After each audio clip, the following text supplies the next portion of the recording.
In 1946, after World War II, the US Navy launched the largest expedition to Antarctica to date. Titled Operation High Jump, the mission was led by Admiral Richard E. Byrd. The official narrative of the mission's objectives were to establish a US military and scientific research bases on the continent of Antarctica. Although Admiral Byrd's previous missions to Antarctica before the war gained him notoriety, they primarily failed due to the harsh conditions. Operation High Jump proved just as treacherous, with some of the crew perishing in blizzards and plane crashes, and resulted in early termination. Operation High Jump included a staggering 13 ships, aircraft escort, aircraft carrier, a submarine, 2 destroyers and a total of 4,700 men with full battle gear in what was officially called an ordinary training exercise and attempt to establish research bases. Speaking about the operation, Byrd said that the most important result of his observations and discoveries is the potential effect that they have in relation to the security of the United States. The fantastic speed with which the world is shrinking, recorded the Admiral, is one of the most important lessons learned during the recent Antarctic exploration. I have to warn my compatriots that the time has ended when we were able to take refuge in our isolation and rely on the certainty that the distances, the oceans and the poles were a guarantee of safety. He also said he didn't want to frighten anyone unduly, but that it was a bitter reality that in the case of a new war, the continental United States would be attacked by flying objects which could fly from pole to pole at incredible speeds. Many have since theorized that the specific security risk relates to the numerous alleged covert operations that took place during the Nazi era, the most memorable being that of New Swabia and the mysterious Base 211 located within Antarctica. These theories suggest that Byrd and his crew were actually searching for these secret Nazi bases that have been rumored to be impenetrable. There are rumors and speculations that the Nazis had developed a type of aircraft with anti-gravity, specifically the type we now associate with flying saucers, and were able to not only just leave the planet and journey into space, but also launch very powerful attacks on any challengers. Interestingly, in July 1947, just 5 months after Byrd's Operation High Jump was terminated in Antarctica, the infamous Roswell crash happened.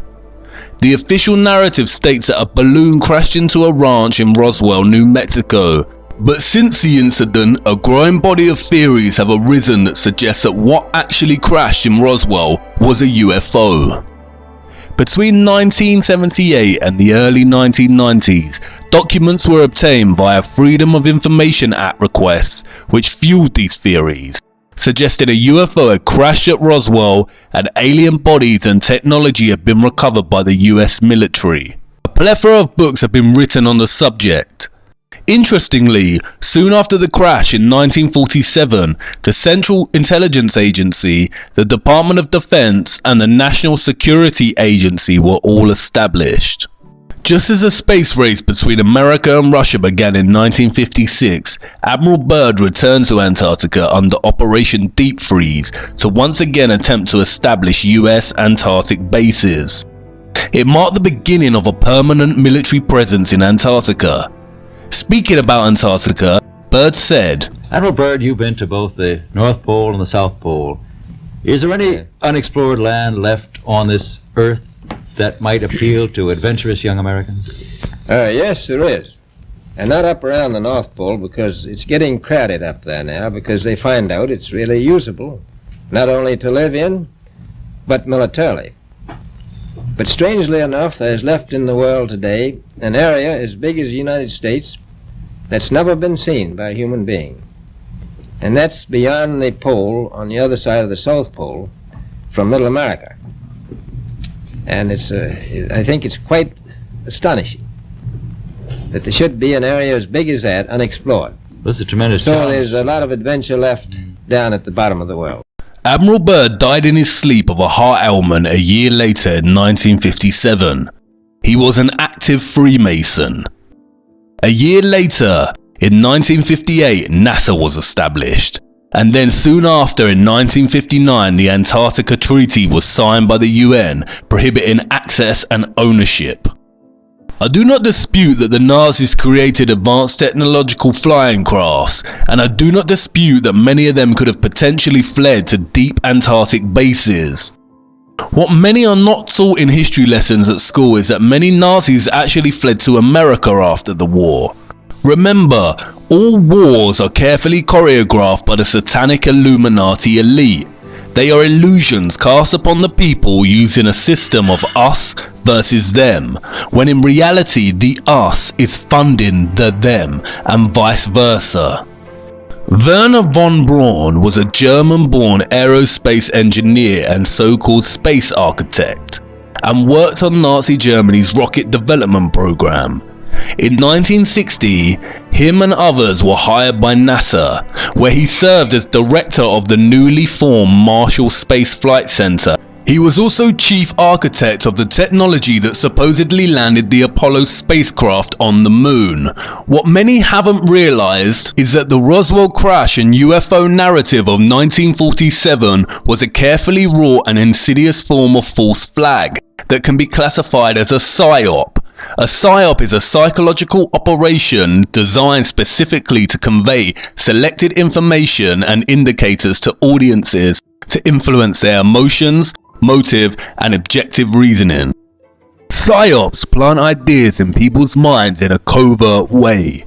And what better way to create intrigue and hype for the upcoming space race of the 50s than to leave crumbs of information suggesting alien life?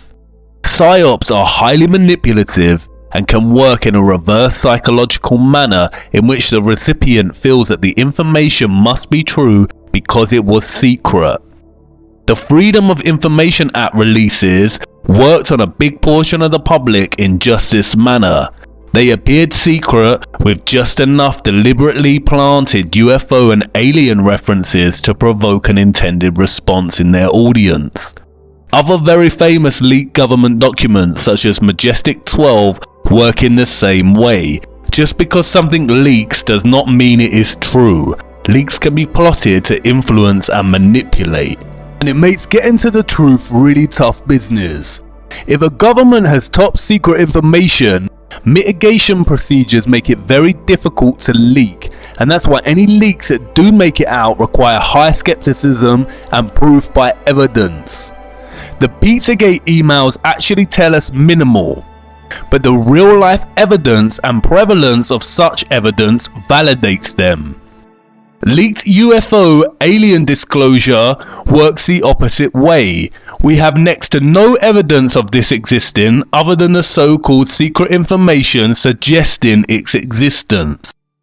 Governments, the media, and Hollywood do not explore satanic child sacrifice. In fact, they act very fast to censor it quickly. But they do love to entertain the alien agenda whenever they get a chance. You see, there is a secret, and it's a secret that they do not want us to know. It is one of the greatest secrets of all time. And Roswell, Nazi UFOs, NASA, the space race, and the moon landings were all carefully designed to cover it up. You see, as the space race was heavily underway, there was another military operation taking place. Before we turn our attention to the specifics of this operation, it is necessary to take a look at another US Navy leader, James Van Allen. During the same time period between 1946 and 1954 that Admiral Byrd was exploring the North and South Poles, so was Van Allen. The satanic scientist Kabbalah priests tell us that he was conducting experiments to discover more about the Earth's magnetism, or magnetosphere. Van Allen had developed this bizarre invention called a rockoon, a balloon rocket combination that lifted missile rockets on balloons high above the Earth's atmosphere before firing them even higher. And he was conducting these experiments at the Arctic and Antarctic regions. What he discovered was, of course, named the Van Allen belts. NASA tells us that the belts are barriers of seething radiation that surround the Earth, and a collection of charged particles gathered in place by Earth's magnetic field. The belts extend from the starting altitude of 640 kilometers all the way to 58,000 kilometers. According to science, the belts begin at 640 kilometers, or what is referred to as just above low Earth orbit. And this is where it gets tricky for NASA and the governments of the world. Listen to what they say. As we get further away from Earth, we'll pass through the Van Allen belts, an area of dangerous radiation. But Orion has protection. Shielding will be put to the test as the vehicle cuts through the waves of radiation. Sensors aboard will record radiation levels for scientists to study. We must solve these challenges before we send people through this region of space. And unlike the previous program, we are setting a course with specific and achievable milestones. Early in the next decade, a set of crewed flights will test and prove the systems required for exploration beyond low Earth orbit, beyond low Earth orbit, beyond low Earth orbit. The kinds of technologies that we're testing out on Space Station are definitely helping us with our goals of going beyond low Earth orbit. So we have a really robust exploration program at NASA. The plan that NASA has is to build a rocket called SLS, which is a heavy lift rocket. It's something that is much bigger than what we have today, and it will be able to launch the Orion capsule with humans on board, as well as landers or other components to destinations beyond Earth orbit. Right now, we only can fly in Earth orbit. That's the farthest that we can go. And this new system that we're building is going to allow us to go beyond and hopefully take humans into the solar system to explore. So the moon, Mars, asteroids, there's a lot of destinations that we could go to, and we're building these building block components in order to allow us to do that eventually. The moon, Mars, asteroids, there's a lot of destinations that we could go to. The moon, Mars, asteroids, there's a lot of destinations that we could go to. The moon, the moon, the moon. Wait, what? Come again? I thought we went to the moon. It seems like someone is lying. And now that you know about these radiation belts, do you really believe we went to this imaginary ball of rock in this tin can? We never went to the moon, and no one can go to the moon as it is not a sphere. Van Allen was approached by the military in the early 60s. In 1962, he suggested clearing the belts away by setting off nuclear bombs near the outer belt. The US military contacted Van Allen and began conducting a series of nuclear tests in the early 1960s called Operation Dominic. As the official narrative tells us, the operation included within it the Operation Fishbowl events, which were designed to understand how nuclear weapons would interact with the Earth's so-called magnetic field. The highest of the Fishbowl events was called Starfish Prime, a 1.4 megaton nuclear bomb detonated at 400 kilometers on July 9th, 1962. Why were they firing rockets and nuclear bombs way up into the Earth's atmosphere to discover more about its radiation? You do realize that nuclear bombs produce extreme radiation.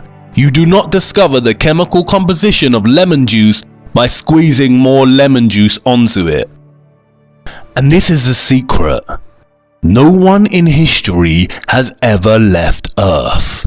You cannot leave Earth. They are telling you to your face.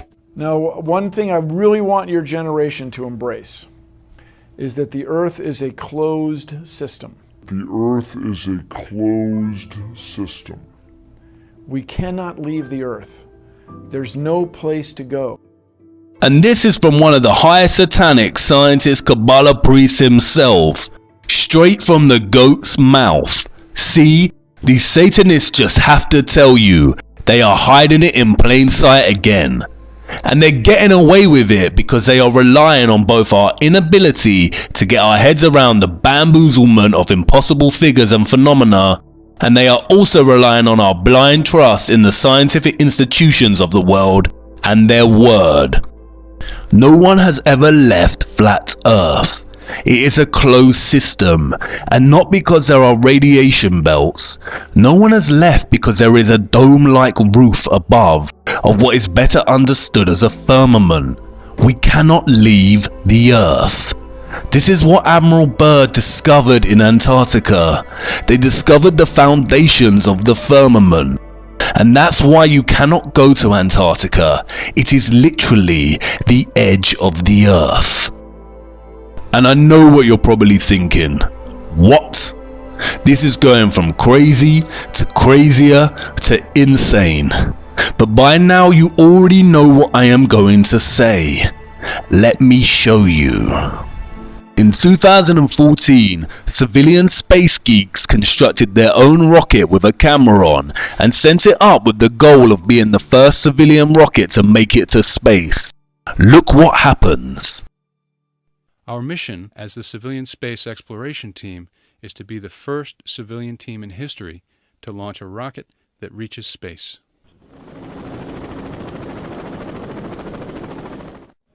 All systems are go for launch. T-minus 10 seconds. 9, 8, 7, 6, 5, 4, 3, 2, 1.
What did that rocket hit? If there was a high amount of intense radiation up there, it would have scorched that mini rocket to pieces. There is no radiation above us covering a globular spinning planet ball. It is a flat, stationary plane with a firmament above. And I know that you want to scream and say that does not prove anything. The rocket's engine could have failed. But take it easy. We are just getting started. You see, what they never told you in school is that every single civilization in our Earth's history knew that the Earth is flat and there existed a firmament above our heads. They were trying to tell us, and illustrations throughout the years have brought their conceptions of the world that we live in to life. Look.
Only one is the satanic lie.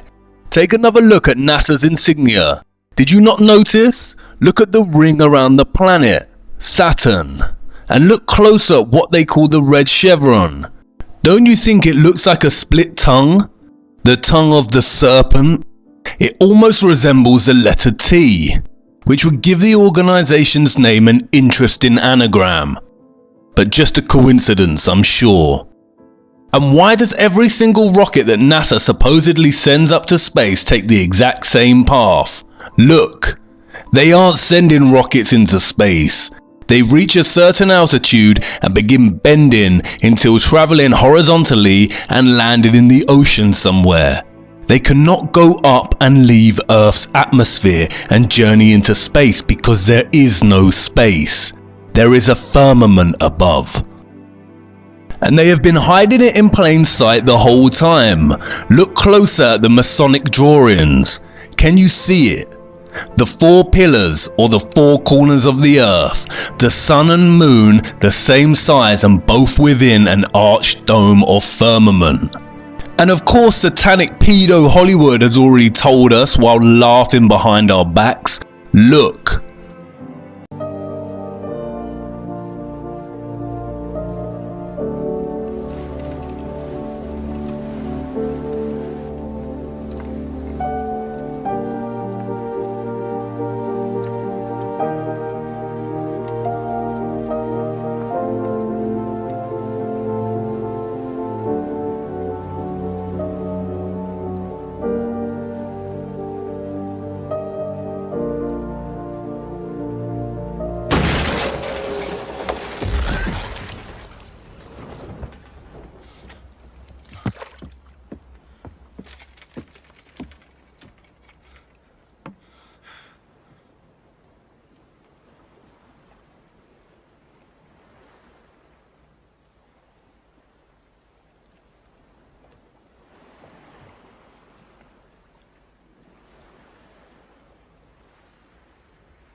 And the more they brainwash us with movies about space, fake rocket launches and bamboozlement science, we are forgetting more and more that our ancient historical texts reference the firmament.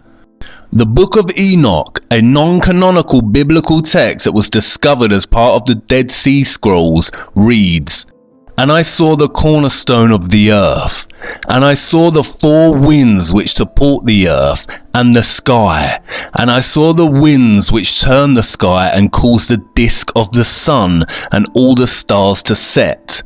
And I saw the winds of the earth which support the clouds, and I saw the paths of the angels. I saw at the end of the earth the firmament of heaven above." The Quran references it. "With power and skill did we construct the firmament." The Book of Job, which is older than the Torah itself, references this very firmament. "Hast thou with him spread out the sky, which is strong as a molten looking glass?" What does that mean? A molten looking glass. I guess I'm up against the highest, hardest stained glass ceiling. So I guess I'm up against the highest, hardest stained glass ceiling.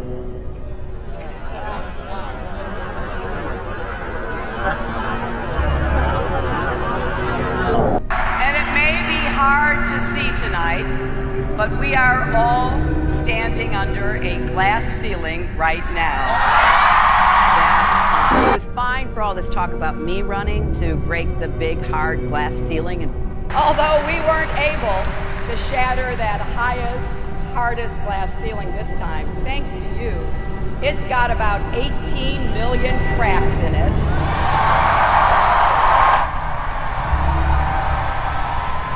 And the light is shining through like never before.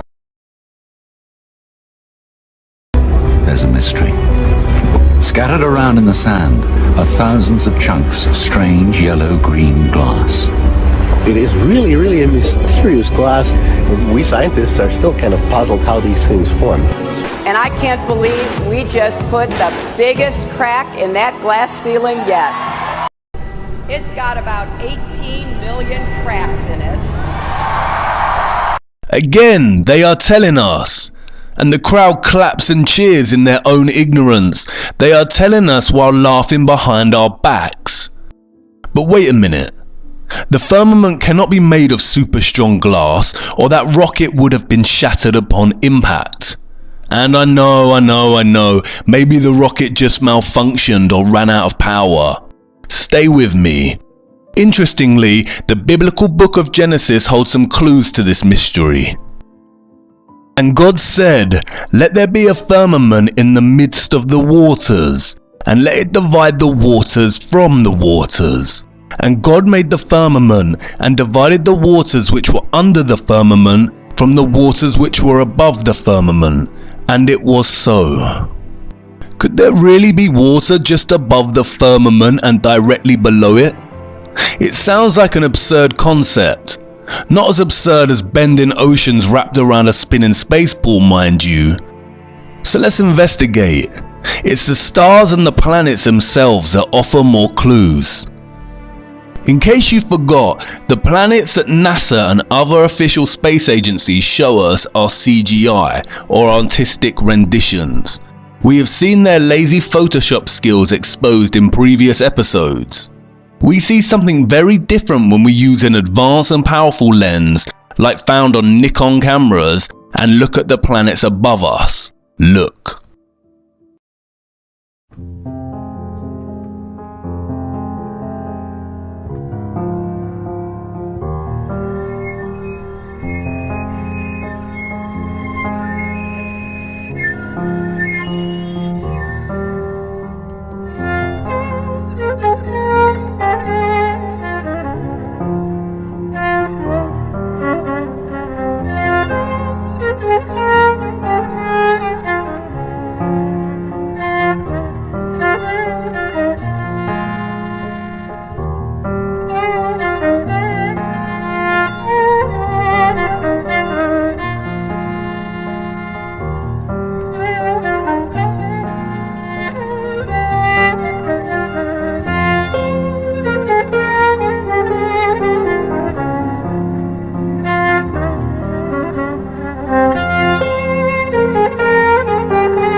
They are pulsing and shifting, almost dancing.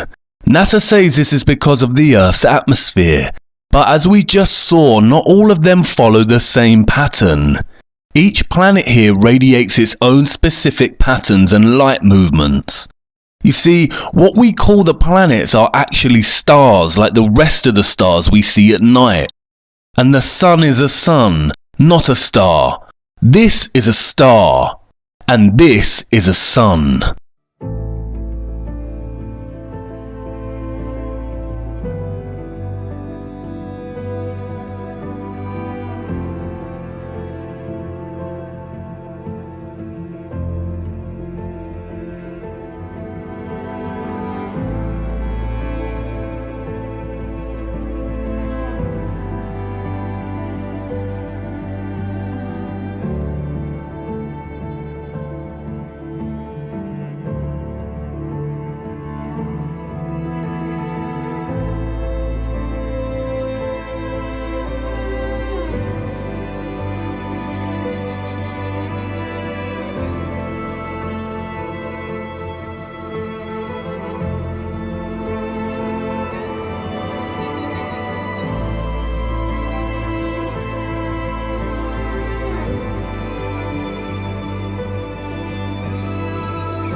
There is no space.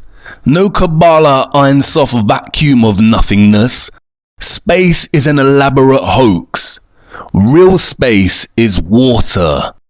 And the water below the firmament appears to be some kind of gooey substance that is paradoxically soft and yet impenetrable. They cannot get through it. And it seems that one scientist found a similar kind of substance within the dark depths of the ocean.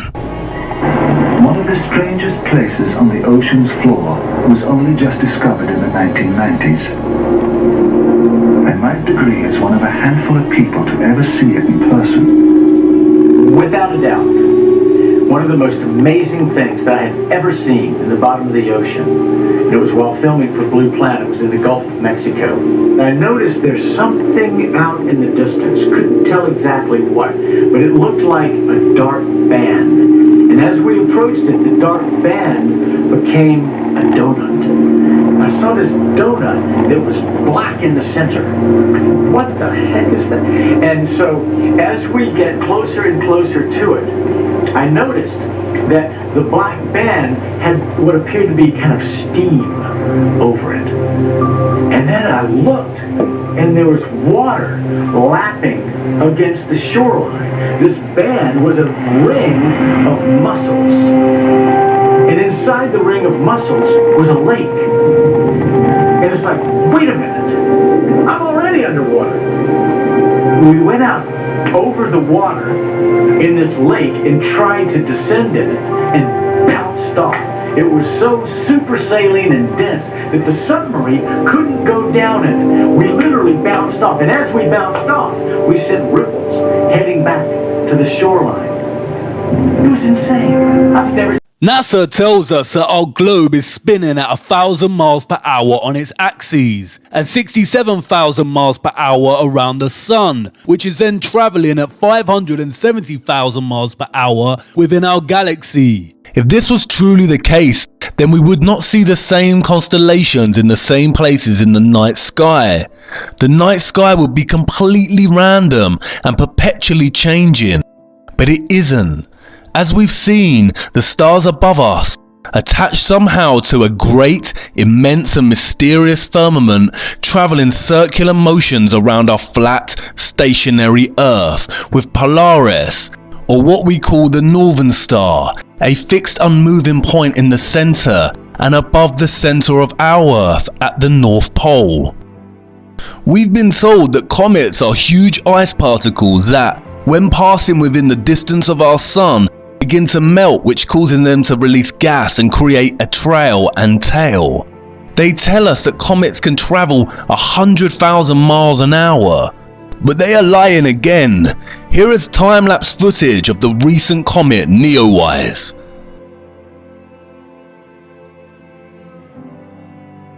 As you can see, the comet is not actually moving in its own path. It is fixed in its area on the firmament and moving in conjunction with the rest of the stars. There is no travelling comet journeying at 100,000 miles per hour. But look closer. Can you not see it? It is a large opening in the firmament, casting a ray of light from whatever exists behind and through the water beneath it, much like you see with the light entering in an underwater cave opening deep in the ocean. There's a very simple experiment that you can do in the comfort of your own home to prove the existence of the firmament or earthly dome. Create a rainbow. National Geographic tells us that a rainbow is a multicolored arc made by light striking water droplets. The most familiar type rainbow is produced when sunlight strikes raindrops in front of a viewer at a precise angle. Rainbows can also be viewed around fog, sea spray, or waterfalls. A rainbow is an optical illusion. It does not actually exist in a specific spot in the sky. The appearance of a rainbow depends on where you are standing and where the sun or other source of light is shining.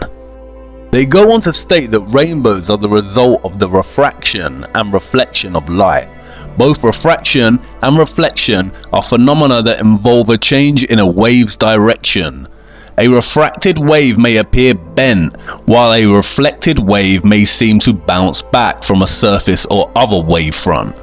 Light entering a water droplet is refracted. It is then reflected by the back of the droplet. As this reflected light leaves the droplet, it is refracted again at multiple angles. Refraction is the bending of light. It also happens with sound, water and other waves, as it passes from one transparent medium, such as glass, into another. Here we see the white light hitting the glass triangular prism and refracting the light into a straight rainbow. We have never seen a straight rainbow, a triangular rainbow, or one that forms right angles or goes up and down or left to right. In order for refraction to take place, the white light has to reflect through a prism, which has to be transparent like glass. So whatever the white light of the sun is hitting when we see a rainbow, it has to be the shape of the prism it is hitting. The rainbow is always there, but there needs to be a screen for us to see it. The rainbow is always there, but we only see it when the rain forms a condensed mist, like a screen. That's why we see smaller rainbows in garden sprinklers, and it's important to note that the rainbows we see in garden sprinklers retain the same shape as the ones we see in the sky. The screen mist of water provides us a screen to see the refracted light of the rainbow, which holds its prism's shape, i.e. a glass dome. It's really that simple. In the same way the laws of density and perspective are really that simple. But here's where it gets unbelievable. Look at this image of a rainbow reflected in the ocean. Notice how the colors are reflected, like in a mirror, so the colors are reversed. The violet, indigo and blue that are always at the bottom of the rainbow are here at the top of the rainbow in the reflection. Now try this for yourself at home.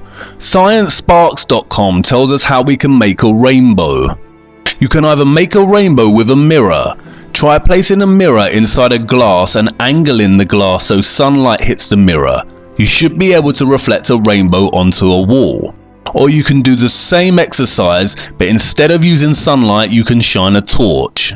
The rainbow that is reflected from the flat mirror, i.e. the prism, and the screen of water, like when it rains or there is water mist, creates a near straight rainbow onto the wall. If water is the reason for creating the arched rainbow shape, as science says, then why does it here produce a straight rainbow? Now take a dome circular glass as your prism and fill it with water and let the white light of the sun shine through it. You get an arched rainbow because the prism has a dome-like shape. And it's just like the rainbow we see here on Earth. There is a double rainbow here, but unlike the double rainbow we see reflected in the ocean, the colors here are not reverse. Now look. Can you see it? The colors in the top rainbow are reversed. What you are seeing is a reflection of the rainbow in the glass firmament above, just like you would in a mirror and just like we see over the ocean or a lake. How dare they lie to us? And now really think about it. Why would a satanic Illuminati network of individuals who have all the money, power and control in the world, and who molest, rape, torture, murder, drink the blood of children and worship Lucifer, want to hide that our earth is flat and that there is a firmament above and the sun and the moon are local and within our dome? Why hide the true nature of our earth from us? Well, if they worship something immaterial they call Lucifer and convince everyone that is not in their little cult that they are the product of a nothingness that randomly produced a small speck which then randomly expanded and created matter and life, then you remove all possibility in the person's mind that their life is anything more than a random coincidence. However, if the earth is a closed system with a firmament above, then it really requires serious speculation and consideration as to how our ancient ancestors and various ancient and biblical texts knew this. The Illuminati cabal do not want us to seriously consider the notion of creation, purpose for human existence, the existence of good and evil as real energetic entities rather than archaic words to describe something that their fraudulent sciences call the spectrum of mental health. The satanic Illuminati power complex cast humanity into the dark and kept the knowledge for themselves. Again, they worship something immaterial, which they call Lucifer, and sacrifice children to whatever this thing is, and all the while control every aspect of knowledge we receive. We go about our days with heads down, glued to our smartphones, downloading their programs and information that keep us brainwashed, when our eyes should be looking up to our firmament and the stars attached within it. But wait, there's more to the story. As we saw, they called the nuclear missile events of the 1960s Operation Fishbowl, and this operation was part of a larger one, Operation Dominic. The name Dominic comes from the Latin Dominicus, which means of the Lord. So together we get Fishbowl of the Lord. Again, it's there hiding in plain sight. The actions committed against children are the greatest of all sins and crimes, but this comes very close. There is nothing more satanic and evil than hiding the true nature of what humanity really is and what exists beyond. Could there be a God? I don't know. The biblical texts, which hold many truths and clues, have been tampered with by the satanic body of elites. The Bible used to contain over 80 books, but some were removed and hidden. It now contains 66 books. 66. That number again. Something I did not want to show you until this point in the series are the true mathematical calculations of the Masonic science of the heliocentric Earth. We are told it spins on an axis of 23.4 degrees. If a straight angle is 90 degrees and we subtract the 23.4 degrees of the Earth's tilt, what number are we left with? 66.6. I have told you that the Earth orbits the Sun at 67,000 miles per hour, but you see I rounded up. Wikipedia gives us a true Masonic figure, 66,600 miles per hour. I have also shown how according to the heliocentric model the Earth should curve at 8 inches per mile squared. What is 8 inches in feet? At this point you already know. It's 0.666. And look at what latitude they tell us that the Arctic and Antarctic poles are located at. 66.6 latitude. Can you see what is happening? How many coincidences before mathematically impossible? They are lying to us. There are no coincidences. Coincidence and randomness is Kabbalah science. I have saved this until now because I wanted to show you first. Buried deep within hundreds of pages of declassified CIA documents that present abstracts or cover notes of Soviet scientific studies, there are a couple of cards from the 1940s and 60s that are very telling. Here is an abstract outlining a study they were conducting on photographing the firmament. The full studies are not accessible to the public, but we can see here that they have produced a camera that can take a photograph of the firmament in its entirety all the way down to the horizon. Another abstract details echoes and glows in the firmament, and another measuring the color temperature of the firmament. In another abstract there is a contents page for naval personnel. Look at the contents. The shape of the firmament. Rings around the sun and distortion of the sun's and moon's disks at the horizon. Disks, not spheres, just like reference in the Book of Enoch. Again, it is just an abstract of the manual and we cannot see the full contents. In another abstract we see reference to what they call the Eros firmament. It states that at the Eros firmament the passage of the sun is 5 times quicker. The passage of the sun. They do not reference the Earth's spin in orbit, but that the sun is the one moving and making a passage over the earth right below the firmament. Notice the dates, which align with all the operations at the poles and firing missiles up into our sky. The reference to a firmament is scarce and almost unnoticeable in the hundreds of pages that were declassified, but it is there. And there is a huge difference between these declassified documents and the government leaks I spoke about earlier, like that of Majestic 12. Barely anyone has ever noticed these snippets of study abstracts.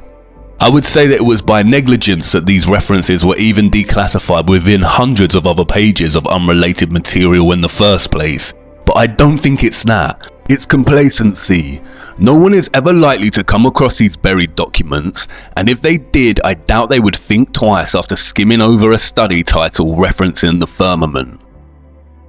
The space heliocentric hoax has been so ingrained in our minds from our early years and reinforced on a daily basis in ways we don't even think twice about, it would never occur to us the significance of such references in documents of the 1940s and 60s. But it is there, hidden in plain sight. Even the Simpsons have told us. Santa Claus kicks and deals.